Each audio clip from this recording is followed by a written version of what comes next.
दिल्ली सरकार आज बजट पेश करने वाली थी, पर केंद्र सरकार की तरफ से बजट पर रोक लगा दी गई है। जो जानकारी है कि जो सवालों के जवाब दिल्ली सरकार नहीं दे पाई है, जिसके कारण बजट को मंजूरी नहीं मिली है, जिसको लेकर दिल्ली में काफी ज्यादा सियासत देखने को मिल रही है। बीजेपी और आम आदमी पार्टी के नेता आपस में बहस करते हुए नजर आ रहे हैं। हमारे साथ राज्यसभा सांसद सुशील गुप्ता मौजूद हैं। सर, आज आम आदमी पार्टी का बजट पेश होना था दिल्ली में, पर बजट को रोक दिया गया। कि आम आदमी पार्टी के तमाम नेता आरोप लगा रहे हैं कि एलजी दखल दे रहे हैं, केंद्र सरकार रोक लगा रही है। मुख्यमंत्री अरविंद केजरीवाल ने पीएम मोदी को चिट्ठी भी लिखी है। सर, पूरे देश और दुनिया में पहली बार देखने को मिला है किसी राज्य सरकार ने बजट पेश करना हो और उस बजट को केंद्र सरकार रोक दे। बहुत दुर्भाग्यपूर्ण बात है कि इसमें अनर्गल बयान भारतीय जनता पार्टी के लीडर्स दे रहे हैं, जैसे लीडर्स के इशारे पे केंद्रीय गृह मंत्रालय ने इस बजट को रोका हो। सबसे पहले तो मैं ये कहना चाहूंगा, किसी भी राज्य का बजट उसकी चुनी हुई सरकार द्वारा बनाया जाता है। उस बजट को अगर गृह मंत्रालय के बाबू देखेंगे तो उसकी सीक्रेसी की क्या गारंटी है। नंबर 2, फिर भी कानून के विपरीत उस बजट की रिक्वायरमेंट उन्होंने कही और उनको भेज दिया गया। 10 मार्च को भेज दिया गया। उन्होंने चीफ सेक्रेटरी को उसको वापस भेजा और चीफ सेक्रेटरी दिल्ली सरकार को 20 तारीख के रात को दिखाते हैं, साहब बजट पे तो रुकावट आ गई है। 20 तारीख रात को ही मुख्यमंत्री जी ने उसका जवाब बनवाया और एलजी साहब को भेज दिया। केंद्र सरकार को ये सोचना चाहिए कि बजट रुकने से दिल्ली का जो लाखों का स्टाफ है उसको सैलरी नहीं मिल पाएगी,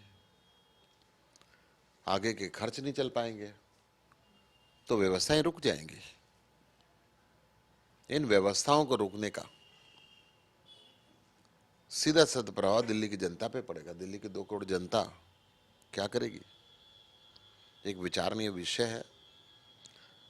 दिल्ली के यशस्वी मुख्यमंत्री अरविंद केजरीवाल जी ने भारत के प्रधानमंत्री श्री नरेंद्र मोदी जी को भी चिट्ठी लिखी है कि बजट को ऐसे रोकना उचित नहीं है। दिल्ली की जनता का बजट है और उसको पेश करने दिया जाए। सर, किस तरीके से देखते हैं, जो बीजेपी की लीडर हैं वो ये कह रहे हैं कि जिस तरीके से जो जवाब मांगा गया था सरकार की तरफ से, वो जवाब दिल्ली सरकार नहीं दे पाई, जिसके कारण बजट को रोक दिया गया। देखिए, तो अगर किसी अधिकारी ने रोका तो उसके ट्रांसफर कर देनी चाहिए, उसको सस्पेंड कर देना चाहिए। दिल्ली के चीफ सेक्रेटरी ने 17 तारीख को बताया जा रहा है कि गृह मंत्रालय ने दिल्ली के चीफ सेक्रेटरी को वो बजट में कुछ क्वेरीज लगा के भेजे।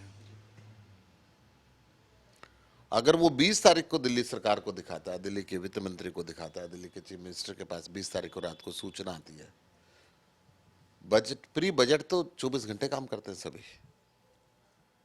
क्या किसी षड्यंत्र के तहत दिल्ली के चीफ सेक्रेटरी ने उस बजट को दिल्ली सरकार से छुपा के रखा, गृह मंत्रालय के किसी बात को छुपा के रखा, या गृह मंत्रालय के या एलजी के इशारे के ऊपर छुपा के रखा?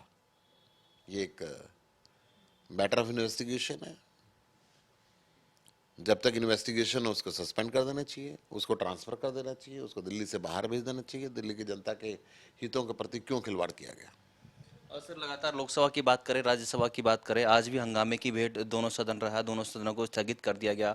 अडानी मामले को लेकर पिछले काफी लंबे समय से, जब से सेशन शुरू हुआ है सर, दूसरा चरण शुरू हुआ है, लगातार जो हंगामा देखने को मिल रहा है, सेशन नहीं चल पा रहा सुचारू रूप से। सर, समूचा विपक्ष इस महा घोटाले की जांच की मांग कर रहा है,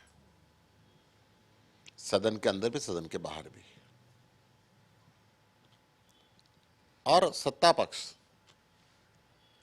सुबह आते ही 10 बजे हाउस में प्लानिंग करती है और 11 बजे जब हाउस शुरू होता है तो सबसे पहले सत्ता पक्ष राज्यसभा को डिस्टर्ब करता है, माफी मांगो के नारे लगाता है और 5 मिनट से पहले हाउस एडजर्न हो जाता है 2 बजे तक के लिए, और 2 बजे फिर वही क्रम शुरू होता है।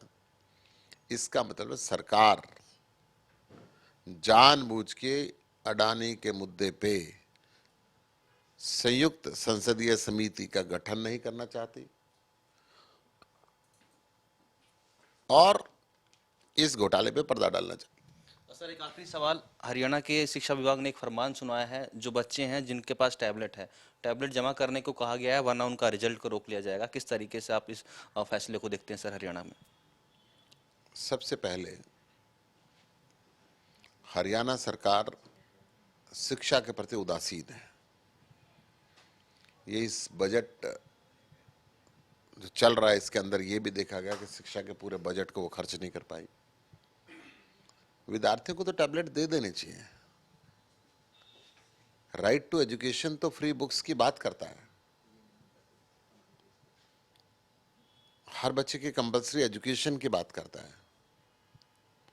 हरियाणा सरकार ऑर्डर देती है कि इन बच्चों को परीक्षा नहीं देने देंगे। जब परीक्षा दे दी जाती है तो कहते हैं अब इनका रिजल्ट नहीं देंगे। ऐसा क्यों?